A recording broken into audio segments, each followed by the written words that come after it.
Hey folks, welcome back to another review with yours truly, Sam Healey, right here on the Dice Tower. Thanks for joining us. We're going to be taking a look at Fate, Defenders of Grimheim today. This is a tower defense game where each of the players have the ability to level up over the course of the game.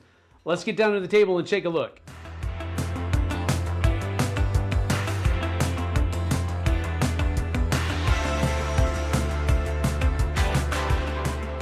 So here I have a 4-player game of Fate, Defenders of Grimheim set up for you.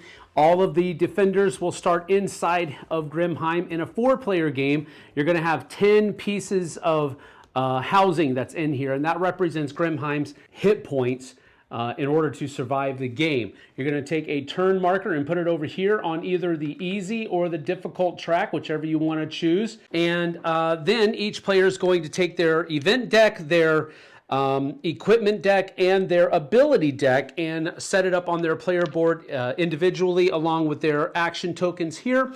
And then each player is going to start the game by drawing one of these monster cards from the yellow monster deck to start the game. For example, as you can see here, the Dark Forest has the younglings set up. So you take one brute and a whole bunch of goblins and set them up over in this area. Whereas in the Ogre Valley, you're going to have one brute and a bunch more goblins over here. And then in the Marsh of Sorrows, you have some skeletons on a leash. So you have a couple of skeletons and a couple of draugrs. And then up here, you just have a dead trio, 3 draugrs to start the game. Now the game is going to take place in a number of turns equal to whichever track you're going to be on. And the first thing that happens in a turn is the heroes phase, where each of the heroes are going to be able to do their turns in order. Now, you have 2 basic action tokens that you can do, but then you do also have a whole bunch of free actions that don't take one of these 2 tokens that you can also do on your turn as well. Once each of the characters has taken their complete turn, then you're going to go over to the monsters phase. In the monsters phase, you're going to first of all move this time tracker 1 step down towards the end. Then you're also going to roll the monster die. Now this may do something that's a little bit different. If you roll that face, each of the heroes that are outside of Grimheim are going to get ambushed by a goblin. So you'll simply take a goblin tile here and add it to one of the spaces adjacent to wherever they are if they're outside of Grimheim. Then you also have this one, which means that level 1 monsters will all charge, which means they basically get an extra move on their turn. Then you also have this symbol right here, which means that if any of the heroes are adjacent to any of the monsters, then the monsters are going to push them back 1 space towards Grimheim if they can. This face right here simply means that all of the monsters are going to get +1 die for their attack that turn, if they indeed do attack. And then you have a couple of maneuver faces, which means that the monsters are going to try to maneuver around the heroes rather than stand there and attack them on their turn. So after you roll that die, then all of the monsters are going to move, and the monsters are basically going to follow the direction that is in where they started from. So all of these guys are going to be moving towards Grimheim until they reach a road, and then they'll start following that road. So these goblins right here, they're going to keep moving this way until they get here, and then they're going to move and follow the road, and so forth and so on. Each of the monsters will follow that rule. If the monsters at the end of their attack are adjacent to or within range of, because the Fire Horde does have a range of 2, they will attack any heroes that are within their range. And then you have to roll dice equal to whatever their attack value is, and so forth and so on. Now, the dice simply mean that's a regular hit.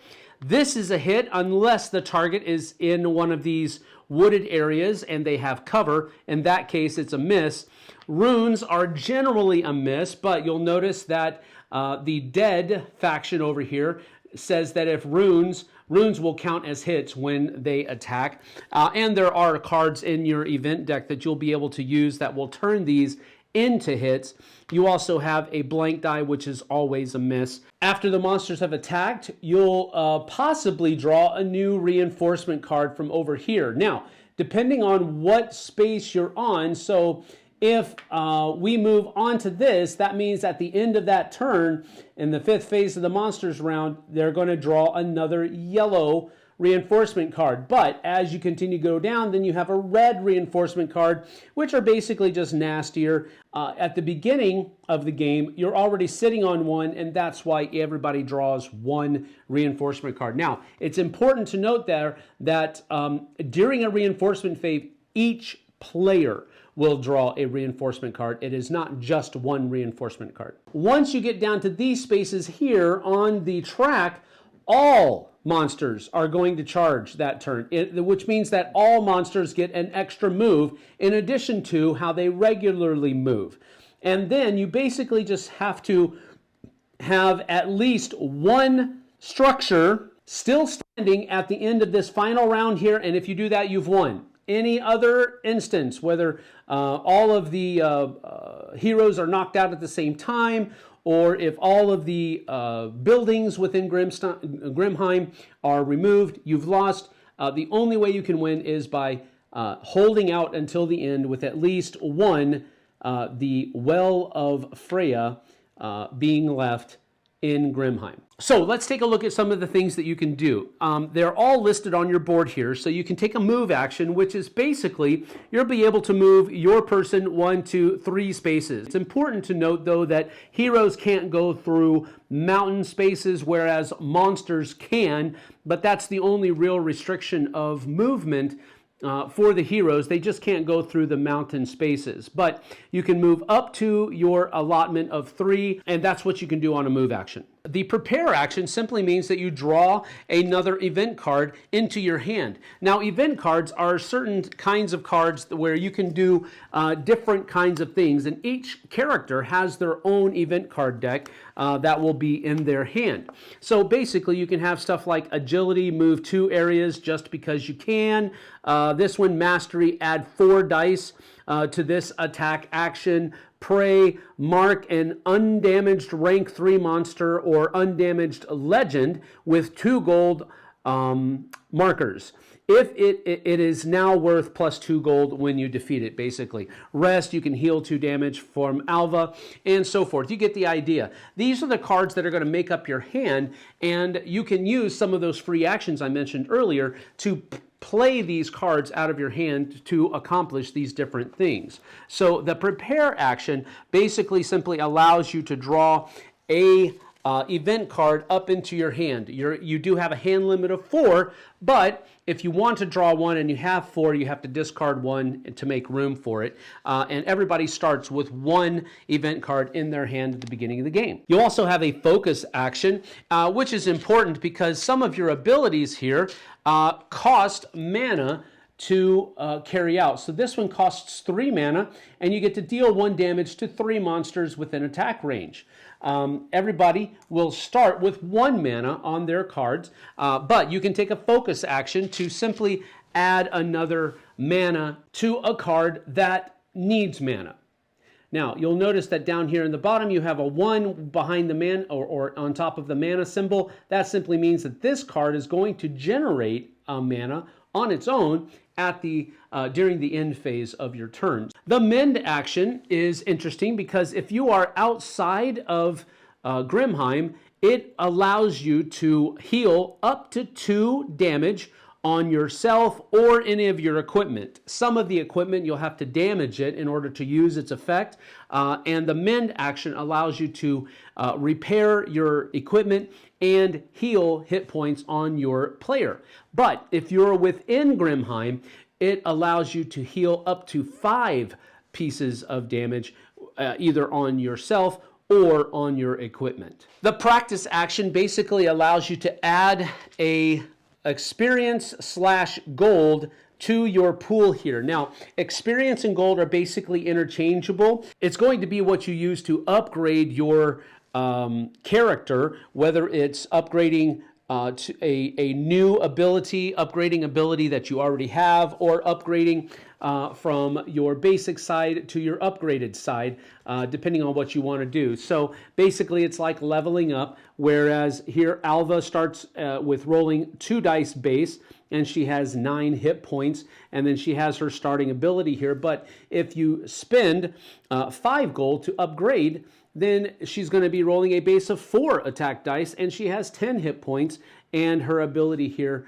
as well. So that's basically what you're doing as far as upgrading is concerned.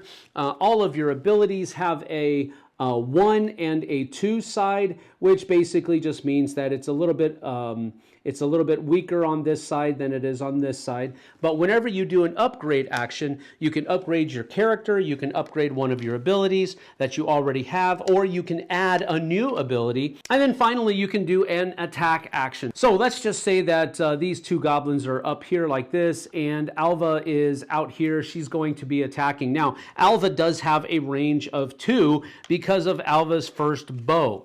Notice that it says this is your main weapon, attack range 2. It gives her +1 attack die, which is added to her basic attack skill of 2. So she's going to be rolling 3 dice in combat when she starts the game. I'm going to attack these goblins that are out here in the middle of nowhere, and I get 2 dice for my base, and then Alva's first bow adds 1 die to that. So I'm going to go ahead and roll these 3 dice.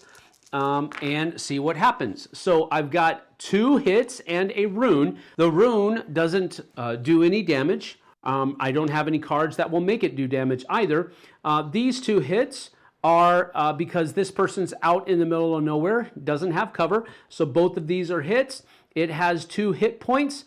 So I would be able to remove the goblin from the table, and then it also has a reward of 1 experience. So I'd be able to add an experience, and I'm good to go.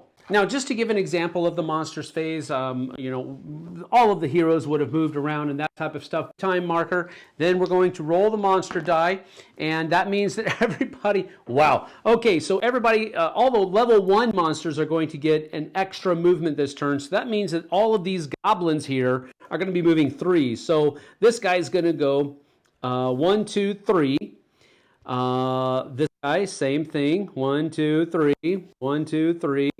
1, 2, 3. 1, 2, 3. 2, 3. And then this guy's going to go 1, 2, 3 as well.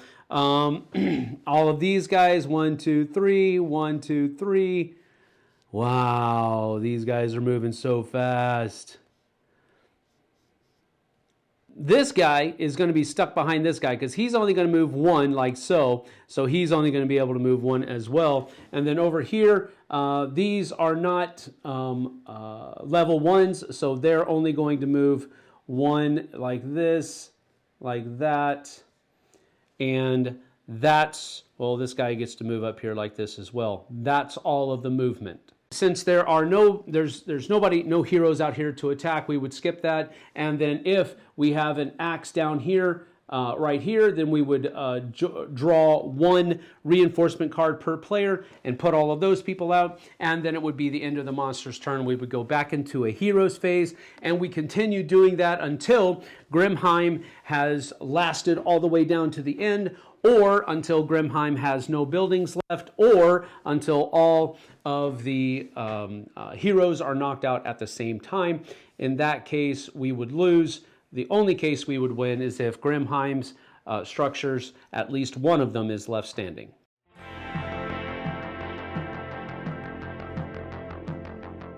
So that's about that for Fate, Defenders of Grimheim. This is a tower defense game that has a pretty cool leveling up mechanism for its characters. There are 4 different characters that come in the base box. If you were able to get a hold of the Kickstarter version, there were 2 more characters that were available through that Kickstarter, and there were also a lot of miniatures that were available for the monsters. Instead of having cardboard tokens for the monsters, there were a bunch of miniatures out there, and for the legends as well. Those were also upgrades. I actually backed this one myself. I paid cash money for it, and I did go all in. So I went ahead and got the Monsters box. I went ahead and got the Monsters box, which basically has all of the different miniatures in here as well. And because I love miniatures a lot, much more than cardboard tokens, I just think it improves the thematic enthrallment of the game. My encouragement to you would be, if you like what you saw today and you agree with the review and all of that kind of stuff, then I would seek out that Monsters box and get it as much as possible, because I really do think that for me, for an aesthetic player, it really ups the enjoyment factor of the game. So we'll get to more about that in just a few moments. The monsters don't level up. They definitely get harder to kill.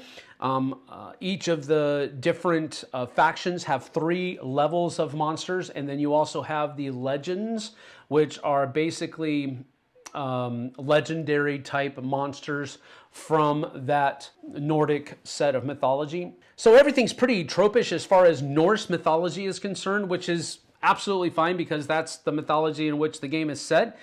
So you kind of expect it. But the characters are what you would expect. The monsters are what you would expect. So while it seems like I'm saying that there's nothing new here, I would disagree with that assessment, because that's not what I'm saying at all. I'm just saying there's not any surprises as far as the theme is concerned. Let's get to my pros and cons, though.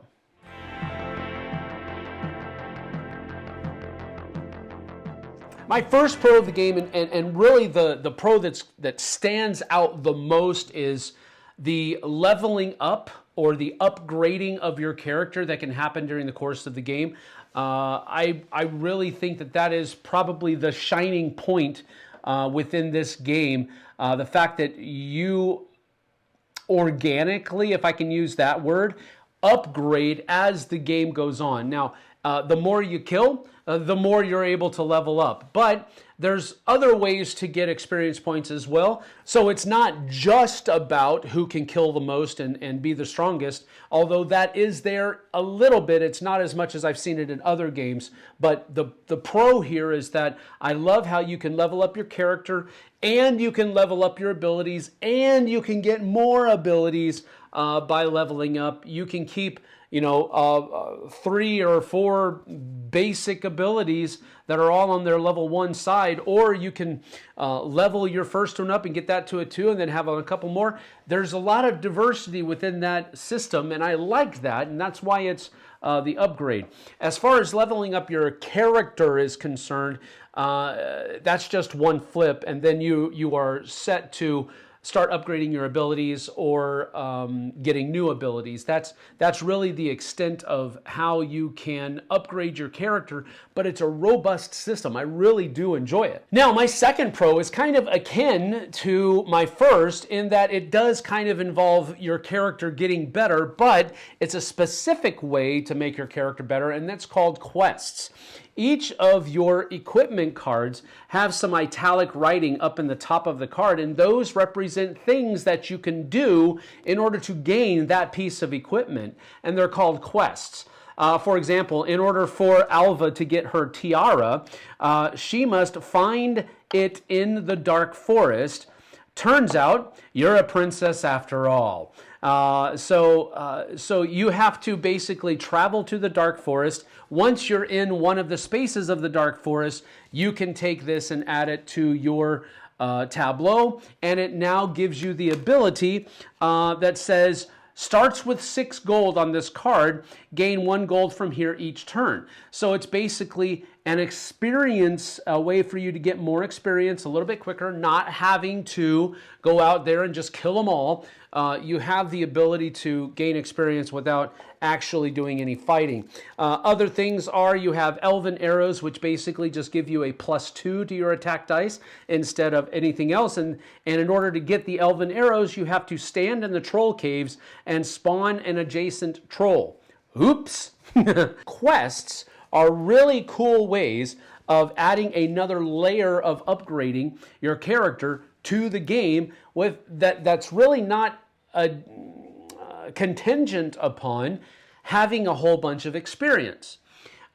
Which means that you don't have to go out and kill a whole bunch of stuff in order to make yourself stronger. You can go out and do quests. Now, you might meet the chagrin of some of your fellow players if you're just traipsing around the hillside doing all of these quests while monsters are engaging in combat around Grimheim, and you're not. So be careful. There's a balance that should be struck there, but I really did enjoy this extra layer of upgrading.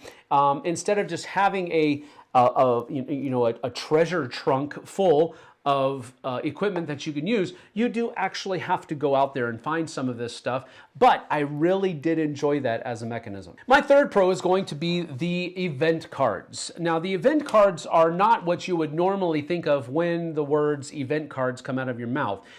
These are actually cards that you have in your hand that you can use to interrupt different actions, or you can use them as actions during your turn.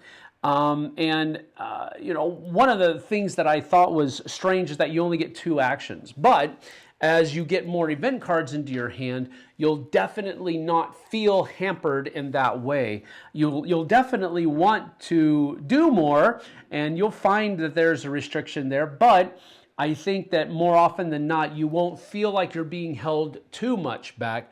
You'll have to make good decisions. You'll have to make right decisions as far as what to do on your turn. There will be, I don't think there will ever be a time, at least in the games that I played, I never felt like, well, I don't have anything else to do. I usually felt like I was behind the 8 ball, but I never felt like I had not enough turns to do what I needed to do. And that's partially because of the fact that you have these event cards that you can use as free actions. You also have your abilities, and once you get those equipment cards out there, you have those things that are able to be used as well during your turn as free actions. I really think the event cards and the other cards really do a tremendous job in filling out what you're going to do on your turn, rather than just leaving you kind of feeling like I have all this stuff, but I can't use any of it. My next pro of the game is going to be that the monsters are challenging. Now, that might seem like something that is a no-brainer. Well, of course they're challenging. Well, not necessarily so. I've played a lot of games where the monsters were just kind of, well, this is kind of boring. This is not the case. Even the goblins, which are I guess you could say the weakest, or at least one of the weakest monster units in the game, they're fast. And that's their strength, because a goblin can take out one of your buildings in Grimheim just like a Draugr can. So you have to be, which is a level 3 from the Dead faction. So they're moving fast. They're squishy, they're easy to kill, but they're fast.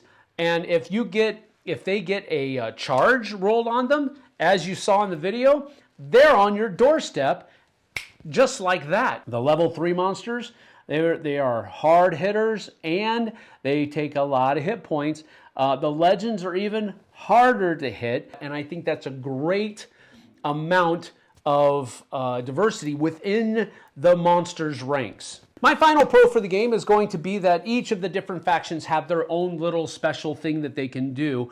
Some of them have a little bit extra as well. So the Fire Horde, they have a special ability that they all have range to attack. So they're a little bit more dangerous at range, whereas the rest of them, you have to get up close and personal with them, and you can actually stay away from them and make it harder for them to hit you, but it's easier for the fire horde to hit you, so I like that. The Trollkin here have a couple of different things. We already talked about how the goblins have that extra movement. They move a base of 2 instead of just 1, but Trollkin, as long as they are next to each other, they will actually roll an additional damage attack die during their attacks, as long as they're adjacent to another Trollkin. So that's pretty dangerous as well. So I really did like the fact that each of the different factions had just a little bit of a twist to make them kind of their own in the game, and it just made the game a little bit more interesting that way. Now, I only really had one con in the game, and it's kind of a very nebulous con, and that is the addition of these little tiny dice in order to help keep track of hit points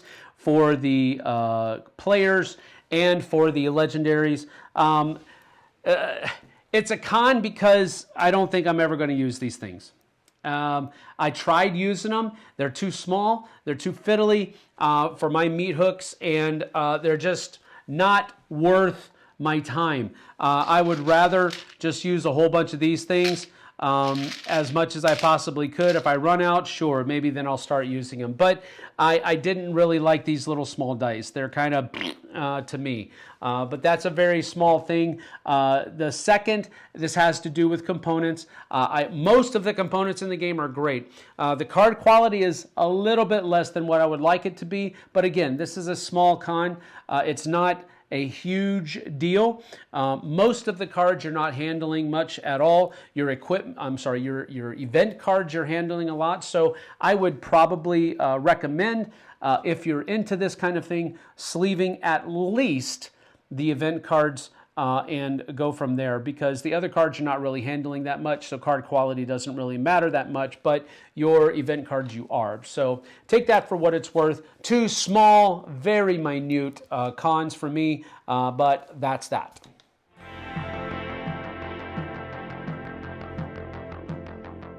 I have no buyer's remorse whatsoever. I really enjoy this game. I'm going to give it an 8 out of 10. And the reason I'm doing it an 8 out of 10 is because I really, really loved it. Had a lot of fun. It's not going to be for everybody, and it's not going to be one that I'm going to be able to pull out at a whole bunch of different events, which is why it's a little bit less than a 9. I could easily see myself giving this a 9 out of 10 if I were in a little bit of a different situation as far as my game group is concerned. But because I have so many new people usually showing up to the game events that I'm hosting, I don't know that this will hit the table that often at those kinds of events. So it's going to be something that I do at home with my family more often than anything, which isn't a bad thing, and it's an 8 because of that, because this is actually a game that I will very much enjoy pulling out and playing with the family. So thanks for joining me. I certainly appreciate it. We'll see you guys and gals on the flip side. Take care.